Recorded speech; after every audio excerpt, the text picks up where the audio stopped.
बच्चों, आज हम सब पढ़े हैं कक्षा 7 की हिंदी व्याकरण का पाठ 4 शब्द रचना का 5वां पार्ट और अंतिम पार्ट। इस पार्ट में हम यहाँ समूहवाची शब्द से लेकर के अभ्यास कार्य तक कवर करेंगे। ठीक है, तो चलिए पढ़ते हैं। समूहवाची शब्द यानी कलेक्टिव नाउन्स, इसे समूहवाचक संज्ञा भी कहते हैं। नाउन मीन संज्ञा होता है, तो इसे समूहवाचक संज्ञा भी कहते हैं। समूहवाची शब्द जैसे आप देखिए, गिरोह, यह किनके साथ प्रयोग किया जाता है? जैसे डाकुओं का, लुटेरों का गिरोह होता है ना, तो इसे गिरोह कहते हैं। गिरोह क्या है? यह डाकुओं और लुटेरों के झुंड को प्रदर्शित कर रहा है, बता रहा है। गड्डी, गड्डी नोटों की, ताश की गड्डी, ये उनके झुंड को, नोटों की झुंड को, यानी जो गड्डी होती है उसको, और ताश की जो गड्डी होती है उसको प्रदर्शित करता है। ठीक है, तो ये समूहवाचक संज्ञा हुआ। गुच्छा, गुच्छा जैसे फूलों का गुच्छा, चाबियों का गुच्छा, तो यह जो है उसको प्रदर्शित कर रहा है, इनके समूह को, फूलों के समूह को तथा चाबियों के समूह को प्रदर्शित कर रहा है। ठीक है, अगला है गट्ठर। गट्ठर लकड़ियों का, कपड़ों का, ये इनके समूह को, यानी लकड़ियों के समूह को तथा कपड़ों के समूह को गट्ठर जो है प्रदर्शित कर रहा है, बता रहा है। अगला है छत्ता। छत्ता जैसे मधुमक्खियों का छत्ता, तो मधुमक्खियों का जो छत्ता होता है, यह मधुमक्खियों के समूह को प्रदर्शित कर रहा है। ठीक है, इसीलिए यह समूहवाचक संज्ञा है या समूहवाची शब्द है। समूहवाची शब्द है छत्ता और संज्ञा क्या हुआ? मधुमक्खियों का छत्ता। ठीक है, अगला है जत्था। जत्था जैसे यात्रियों का जत्था, आंदोलनकारियों का जत्था, भीड़ जिसे कहते हैं। जत्था मतलब भीड़ एक तरीके से। ठीक है, तो यह जो है यह समूहवाची शब्द है। झुंड, झुंड भी समूहवाची शब्द है, जैसे जानवरों का झुंड, लोगों का झुंड। ठीक है, तो ये क्या हुआ? ये समूहवाची शब्द हुआ। मंडली, मंडली जैसे भक्तों की मंडली, कीर्तनकर्ताओं की मंडली, जो कीर्तन करते हैं उनकी मंडली, तो यह भी समूहवाची शब्द है, समूहवाची नाउन है। आगे है टुकड़ी। टुकड़ी जैसे सेना की टुकड़ी, पुलिस की टुकड़ी, तो ये सेना के जो भीड़ होती है, जो सेना है उसकी, और पुलिस की जो समूह है, पुलिस का समूह और सेना के समूह को प्रदर्शित कर रही है। ठीक है, ढेर, ढेर जैसे अनाज का ढेर, कूड़े का ढेर, तो इनके जो समूह है उसको ढेर प्रदर्शित कर रहा है, इसलिए यह समूहवाची शब्द है। रेवड़, रेवड़ यानी भेड़ बकरियों का रेवड़, इनका झुंड, इनकी भीड़ जो होती है उसके लिए प्रयोग होता है। श्रृंखला यानी पर्वतों की श्रृंखला, जैसे हिमालय की बहुत सारी चोटियां हैं तो वो श्रृंखला कही जाती है, तो ये हुआ समूहवाची शब्द, उसके लिए एक शब्द हो जाता है। ठीक है, आगे है ध्वनिबोधक शब्द। ध्वनिबोधक शब्द किसे कहते हैं? कुछ पशु पक्षियों की आवाज के लिए हिंदी में विशिष्ट शब्द प्रयोग किए जाते हैं, यानी पशु और पक्षियों की आवाज के लिए कुछ विशिष्ट शब्द हिंदी में प्रयोग किए जाते हैं। कुछ शब्द अनुकरण के आधार पर बनाए गए हैं, इन्हें अनुकरणात्मक शब्द कहा जाता है। ठीक है, कह है पशुओं की बोलियां, जैसे पशु कैसे बोलते हैं उनके लिए जो ध्वनिबोधक शब्द है वो क्या है? कुत्ता कैसे बोलता है? भौं भौं करना, भौंकना। बंदर किलकाना, सांप फुफकारना, बकरी मिमियाना, हाथी चिंघाड़ना, घोड़ा हिनहिनाना, बिल्ली म्याऊं म्याऊं करना, गाय रंभाना, भैंस डकारना, ऊंट बलबलाना, शेर दहाड़ना, गधा रेंकना, मेढक टर्राना। ये इनकी जो है बोलियां हैं पशुओं और पक्षियों की, जिसको हम हिंदी में इस प्रकार से जानते हैं कि कुत्ता भौं भौं करता है, बिल्ली म्याऊं म्याऊं करती है। ठीक है, आगे है ख, पक्षियों की आवाजें, यानी पक्षियों की आवाजों के लिए जो हमने शब्द बना रखे हैं, जैसे कौवा काव काव करना, चिड़िया चहचहाना, मुर्गा कुकड़ू कू करना, कोयल कूकना, कबूतर गुटर गू करना, मक्खी भिनभिनाना, तोता टें टें करना, बाज चीखना। ये सारी आवाजें पक्षियों के लिए हैं जो हम प्रयोग करते हैं हिंदी में। कुछ अन्य ध्वनियां भी हैं, कुछ अन्य ध्वनियां जैसे आंसू छलछलाना, दांत किटकिटाना, हवा सरसराना, रुपया खनखनाना, रेलगाड़ी छुक छुक करना, दरवाजा खटखटाना, पंख फड़फड़ाना, हृदय धड़कना, घड़ी टिक टिक करना, बादल गरजना, बिजली कड़कना। ये सारे शब्द हैं, अन्य शब्द हैं जो कि हिंदी में प्रयोग होते हैं। आगे है विविध शब्द, यानी अनेक प्रकार के शब्द। क है पुनरुक्त शब्द, जैसे युग्म, युग्म का अर्थ होता है संयोग, जोड़ा, जैसे धीरे धीरे, हरे हरे, पास पास, साथ साथ, किनारे किनारे, साफ साफ, पीछे पीछे, खेलते खेलते, गांव गांव, आगे आगे, ये शब्द हैं युग्म यानी जोड़े के साथ जो प्रयोग में होते हैं। आगे है ख, सजातीय शब्दों से बने युग्म शब्द यानी जो एक जैसे शब्द होते हैं। जैसे हम बोलते हैं दाल रोटी, यहाँ देखिए दाल रोटी, आदर सत्कार, लिखना पढ़ना, दूध दही, रिश्ते नाते, घर द्वार, पशु पक्षी, दीन दुखी, जादू टोना, दाना पानी, ये सारे शब्द जो सजातीय शब्दों का युग्म है, जोड़ा है। ठीक है। आगे है विलोम शब्दों से बने युग्म शब्द यानी उल्टे अर्थ बताने वाले जोड़ वाले शब्द। जैसे सुख दुख, देश विदेश, दाएं बाएं, आदान प्रदान, लाभ हानि, ठंडा गरम, दिन रात, इधर उधर, हार जीत, पाप पुण्य, ये सारे शब्द विलोम अर्थ बताते हुए हैं और इनका जोड़ा है। ठीक है। जैसे हम कहते हैं इनको कि दाएं बाएं, इधर उधर। ठीक है। आगे है निरर्थक शब्दों से बने युग्म शब्द यानी जो निरर्थक शब्द होते हैं उनके भी जोड़े शब्द। जैसे अनाप शनाप, चाय वाय, हक्का बक्का, अंट संट, उबड़ खाबड़, ये सारे निरर्थक शब्द हैं जिनको हम ऐसे ही बोली में या हिंदी में प्रयोग कर लेते हैं। आगे है ङ, सार्थक और निरर्थक शब्दों के मेल से बने युग्म शब्द यानी जो सार्थक शब्द और निरर्थक शब्दों से बने हुए जोड़े होते हैं। जैसे चाय वाय, तो चाय सार्थक शब्द है, वाय निरर्थक शब्द है। खाना वाना, खाना सार्थक शब्द है, वाना निरर्थक शब्द है। नाश्ता वास्ता, नाश्ता जो है ये सार्थक शब्द है, वास्ता निरर्थक शब्द है। रोटी वोटी, रोटी सार्थक शब्द और वोटी निरर्थक शब्द। झूठ मूठ, तो झूठ जो है यह सार्थक शब्द है जबकि मूठ निरर्थक शब्द है। ठीक है। आगे हम देखते हैं कि अब तक हमने पाठ में क्या क्या पढ़ा है। तो अब तक आपने पढ़ा पूरे पाठ में, पांचों पार्ट में, 4 पार्ट पिछले का और इस पार्ट में मिला के अब तक हमने क्या पढ़ा कि शब्द वर्णों के मेल से बनते हैं। शब्द किससे बनते हैं? वर्णों के मेल से बनते हैं। स्रोत के आधार पर शब्द भेद कितने होते हैं? 4। तत्सम, तद्भव, देशज और विदेशी। प्रयोग के आधार पर शब्दों को विकारी और अविकारी 2 भागों में बांटा जाता है। रचना के आधार पर शब्द हैं रूढ़ शब्द, यौगिक शब्द और योग रूढ़ शब्द यानी 3 प्रकार के होते हैं। अर्थ के आधार पर शब्द हैं एकार्थी, अनेकार्थी, पर्यायवाची, विलोम और वाक्यांश के लिए एक शब्द यानी 5 प्रकार के होते हैं। अर्थ के आधार पर शब्द अन्य प्रकार के शब्द जैसे श्रमश्रुत, श्रमरूपी, भिन्नार्थक शब्द, एकार्थक प्रतीत होने वाले शब्द, समूहवाची, इसमें कौन कौन से शब्द आते हैं? समूहवाची शब्द, ध्वनिबोधक शब्द तथा विविध शब्द। ये सारा हमने पाठ में पढ़ा है। अब हम अभ्यास कार्य करेंगे। अभ्यास बहुविकल्पीय प्रश्न, सही विकल्प चुने। पहला प्रश्न है वर्णों के मेल से बनते हैं, तो उत्तर है शब्द यानी ख ऑप्शन सही है। दूसरा है निरर्थक वर्णों के मेल से बनते हैं, तो कोई नहीं, तो घ ऑप्शन सही है यानी निरर्थक शब्दों से कोई शब्द नहीं बनते, न विकारी, न अविकारी, न ही देशज।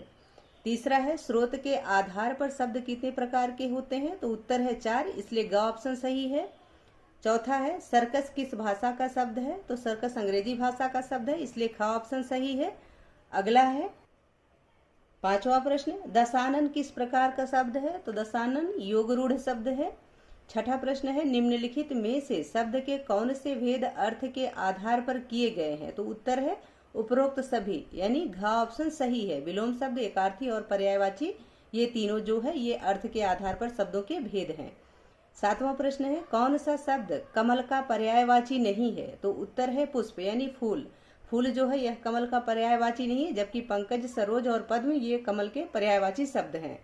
8वां प्रश्न है कौन सा शब्द बादल का पर्यायवाची है, तो मेघ। मेघ बादल का पर्यायवाची है, का ऑप्शन सही है। 9वां प्रश्न है किस विकल्प के शब्द विलोमार्थी नहीं है, यानी किसमें विलोम अर्थ प्रदान करने वाले, बताने वाले शब्द नहीं है, तो घ ऑप्शन सही है। सच, सच्चा, ये विलोम अर्थ नहीं बता रहा है, जबकि न्याय, अन्याय, आय व्यय और ज्ञान अज्ञान ये विलोम अर्थ बता रहे हैं। ठीक है। 10वां प्रश्न है जो कभी बूढ़ा न हो वाक्यांश के लिए उपयुक्त शब्द है, तो अजर। जो बूढ़ा न हो उसके लिए एक शब्द जो प्रयोग होता है वह होता है अजर, इसलिए का ऑप्शन सही है। 11वां प्रश्न है जिसका आकार हो वाक्यांश के लिए एक शब्द क्या होता है, साकार, इसलिए ख ऑप्शन सही है। आगे है बोधात्मक प्रश्न। पहला प्रश्न है शब्द किसे कहते हैं, तो प्रश्नों का उत्तर हमने कॉपी में लिख रखा है, आपको वहां से दिखाते हैं। शब्द किसे कहते हैं, इसका उत्तर है वर्णों के सार्थक मेल को शब्द कहते हैं। वर्णों के सार्थक मेल को शब्द कहते हैं। दूसरा प्रश्न है, उत्पत्ति के आधार पर शब्द के भेदों के नाम लिखिए। तो उत्पत्ति के आधार पर शब्द के भेदों के नाम क्या हैं? तत्सम शब्द, तद्भव शब्द, देशज शब्द एवं विदेशी शब्द। ठीक है। तीसरा प्रश्न है, प्रयोग के आधार पर शब्द के कितने भेद हैं? तो उत्तर है, प्रयोग के आधार पर शब्दों के 2 भेद हैं। पहला विकारी शब्द, दूसरा अविकारी शब्द। चौथा प्रश्न है, रूढ़ तथा योग रूढ़ में अंतर बताएं तथा उदाहरण दें। तो रूढ़ शब्द क्या होते हैं और योग रूढ़ शब्द क्या होते हैं, इनमें अंतर बताना है। इसका उत्तर है रूढ़ शब्द। रूढ़ शब्द वे शब्द हैं जिनके अर्थ परंपरा से चले आ रहे हैं, यदि इन्हें तोड़ा जाए तो कोई अर्थ नहीं निकलता, जैसे पेड़, जल, सूर्य आदि। दूसरा है योग रूढ़ शब्द, ऐसे यौगिक शब्द जो किसी विशेष अर्थ को प्रकट करते हैं योग रूढ़ शब्द कहलाते हैं, जैसे दशानन यानी रावण, दशानन प्रयोग होता है रावण के लिए। जैसे नीलकंठ, नीलकंठ प्रयोग होता है शिव जी के लिए। लंबोदर, लंबोदर प्रयोग होता है गणेश जी के लिए। तो ये विशेष अर्थ बता रहा है। ठीक है। अगला प्रश्न है 5वां, अर्थ के आधार पर शब्द भेदों के नाम लिखिए। तो अर्थ के आधार पर शब्द के 5 भेद होते हैं। अर्थ के आधार पर शब्दों के 5 भेद हैं। पहला है एकार्थी शब्द, दूसरा अनेकार्थी शब्द, तीसरा पर्यायवाची शब्द, चौथा है विलोम शब्द और 5वां है वाक्यांश के लिए एक शब्द। ठीक है। छठा प्रश्न है, इन तत्सम शब्दों के तद्भव रूप लिखिए। जैसे अग्नि, अग्नि का तद्भव आग है। ओष्ठ, ओष्ठ का तद्भव ओठ होता है। क्रम, क्रम का तद्भव सिलसिला होता है। प्रस्तर, प्रस्तर का तद्भव पत्थर होता है। कोकिल, कोकिल का तद्भव कोयल होता है। घृत, घृत का तद्भव घी होता है। ज्येष्ठ, ज्येष्ठ का तद्भव जेठ होता है। मृत्तिका, मृत्तिका का तद्भव मिट्टी होता है। कपोत का तद्भव कबूतर है। चर्म का तद्भव चमड़ा होता है। ठीक है। आगे है 7वां प्रश्न, इन शब्दों के तत्सम रूप लिखिए। तो इनका तत्सम रूप लिखना है। जैसे कान का कर्ण, घर का गृह, घड़ा का घट, आम का आम्र, हाथी का हस्ती, सूरज का सूर्य, पत्ता का पत्र, नाक का नासिका, जीभ का जिह्वा, काठ का काष्ठ। ये इसके तत्सम शब्द हैं। ठीक है। अगला प्रश्न है 8वां, नीचे दिए गए शब्द किस भाषा के हैं यह आपको बताना है। मृत्तिका संस्कृत का शब्द है। डॉक्टर अंग्रेजी का शब्द है। तोप तुर्की का शब्द है। रेलगाड़ी अंग्रेजी व हिंदी का शब्द है यानी संकर शब्द है। रात्रि संस्कृत का शब्द है। औरत अरबी का शब्द है। अंग्रेज यह फ्रांसीसी शब्द है। शहद यह फारसी शब्द है यानी फारसी भाषा से आया हुआ शब्द है। ठीक है। 9वां प्रश्न है, रूढ़, यौगिक और योग रूढ़ शब्दों के 2-2 उदाहरण दीजिए। तो रूढ़ शब्द है पेड़ और जल। यौगिक शब्द है विद्यालय और प्रधानमंत्री। योग रूढ़ शब्द है दशानन तथा नीलकंठ। ठीक है। 10वां प्रश्न है, नीचे दिए गए सही कथन के सामने सही तथा गलत के सामने गलत का चिन्ह लगाएं। तो सही के सामने सही का चिन्ह तथा गलत के सामने गलत का चिन्ह लगाना है। क है, पंकज शब्द यौगिक है। उत्तर है नहीं, इसलिए गलत है तो गलत का चिन्ह लगा हुआ है। ख है, कुछ शब्द केवल एक ही अर्थ देते हैं। तो सही बात है, इसलिए सही का चिन्ह। ग है, वर्णों के मेल से शब्द बनते हैं। तो सही है, इस पे भी सही का चिन्ह। घ है, 2 भाषाओं के मेल से बने शब्द संकर शब्द कहलाते हैं। तो ये भी सही है, इसलिए सही का निशान। ठीक है। ङ है, संस्कृत के शब्दों को तद्भव शब्द कहा जाता है। तो यह गलत है। ठीक है, इसलिए गलत का निशान। आगे है च, न एक शब्द है। तो नहीं, यह भी गलत है, न एक वर्ण है। छ है, अविकारी शब्द परिवर्तित हो जाते हैं। तो यह गलत है, अविकारी शब्द परिवर्तित नहीं होते हैं। जय है, जो अपने प्रति किए उपकार को माने उसे कृतज्ञ कहते हैं। तो नहीं, यह गलत है, उसे कृतज्ञ कहते हैं, इसलिए यह गलत ऑप्शन है। झ है, जिसे क्षमा न किया जा सके अक्षम्य। यह सही है, यानी जिसे क्षमा न किया जा सके उसके लिए एक शब्द अक्षम्य, यह सही है। तो इसके सामने सही का चिन्ह है। 11वां प्रश्न है, रिक्त स्थानों की पूर्ति उचित शब्द से कीजिए। क है, संस्कृत के शब्दों से बने शब्द तत्सम शब्द कहलाते हैं। तो तत्सम भरा जाएगा। दूसरा है ख, एक दूसरे से विपरीत अर्थ देने वाले शब्द विलोम शब्द कहलाते हैं। तो विलोम भरा जाएगा। ग है, रचना के आधार पर शब्द के 3 भेद हैं। तो 3 भरा जाएगा। घ है सार्थक ध्वनि या ध्वनि समूह को शब्द कहते हैं, तो यहाँ शब्द भरा जाएगा। ङ है संज्ञा सर्वनाम विशेषण और क्रिया विकारी शब्द है, तो यहाँ विकारी भरा जाएगा।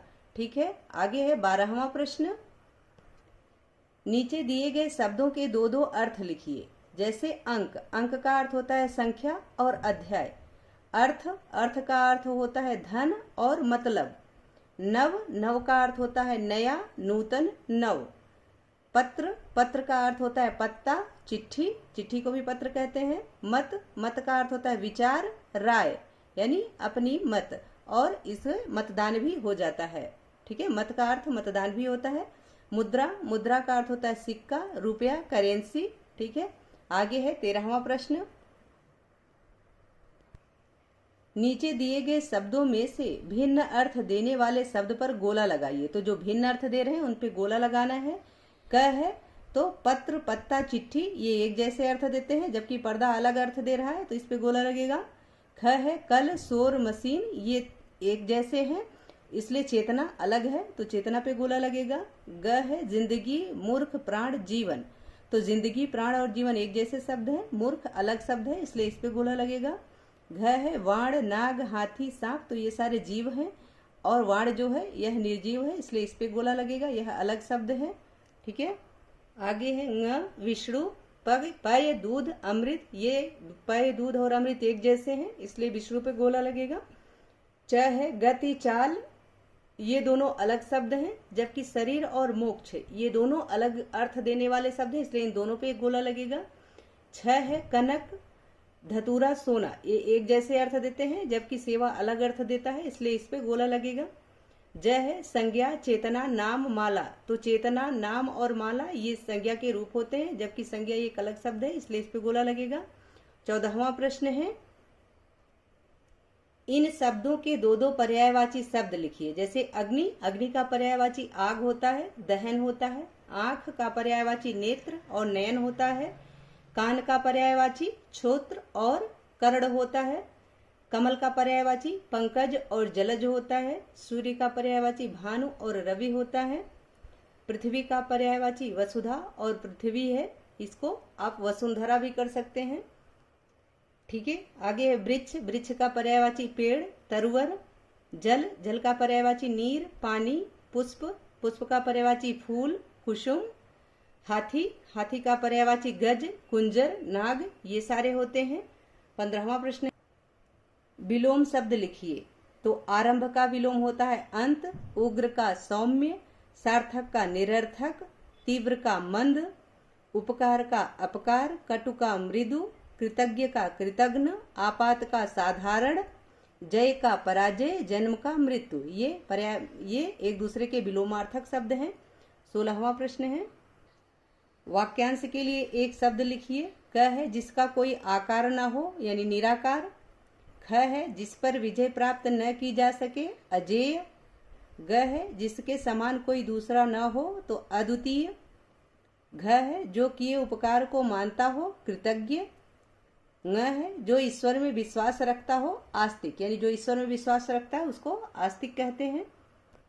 17वां प्रश्न है, नीचे लिखे शब्दों का वाक्यों में प्रयोग कीजिए। तो जो शब्द यहाँ लिखे गए हैं इनसे वाक्य प्रयोग करना है। कपट, किसी से छल कपट मत करो। कपाट, इस कपाट को बंद करो। कपाट का अर्थ होता है दरवाजा।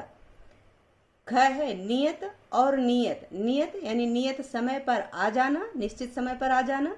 नियत, क्या आपकी नियत खराब है। पवन, कितनी शीतल पवन चल रही है। पावन, अयोध्या बहुत ही पावन नगरी है। घ है विस्मय और विस्मय, तो विस्मय यानी बड़े विस्मय की बात है कि आप हार गए, यानी बड़े आश्चर्य की बात है कि आप हार गए। विस्मय, आपके कटु वचन विस्मय लग रहे हैं, यानी विष के समान लग रहे हैं। न है अति और इति, तो अति से अति सब जगह वर्जनीय है, यानी अधिकता किसी भी चीज की वर्जनीय होती है। इति, यह पाठ अब इति हो रहा है, यानी यह पाठ अब समाप्त हो रहा है। आगे है भ्रमण और पर्यटन। तो भ्रमण, हमें भ्रमण करना अच्छा लगता है। पर्यटन, काशी बहुत बड़ा पर्यटन स्थल है। अनुरोध और प्रार्थना, तो आपसे अनुरोध है कि हमारा काम कर दीजिए।